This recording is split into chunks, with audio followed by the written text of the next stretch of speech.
जी अस्सलाम वालेकुम। आज इस वीडियो में हम जानेंगे कि वो कौन सी 6 चीज़ें हैं जो जन्नत में नहीं होंगी। यानी कि जन्नत में हर चीज़ें होंगी, लेकिन ये 6 चीज़ें हैं ये जन्नत में नहीं होंगी।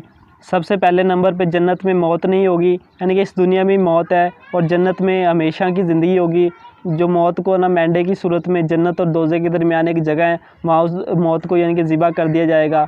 जन्नत में मौत नहीं होगी और ना ही जन्नत में नींद होगी और हसद नहीं होगा। यानी कि जैसे दुनिया में लोग हसद करते हैं दूसरे से, हुस्न का, दौलत का, लेकिन जन्नत में यानी कि हसद नहीं करेंगे लोग। जन्नत में नजासत नहीं होगी। यानी कि जो हम इधर दुनिया में कोई चीज़ें खाते हैं तो पैखाने की सूरत में जो नजासत है वो जन्नत में नहीं होगी।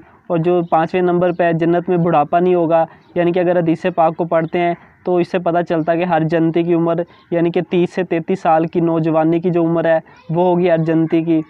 आखिरी नंबर पे दाढ़ी नहीं होगी, हर जन्नती की दाढ़ी नहीं होगी, बल्कि बगैर दाढ़ी के नौजवान होंगे। ये आगे किताब का हवाला दिया हुआ है। यानी कि ये 6 चीज़ें जो जन्नत में नहीं होंगी। मज़ीद इस्लामी वीडियो देखने के लिए इस चैनल को ज़रूर सब्सक्राइब करें।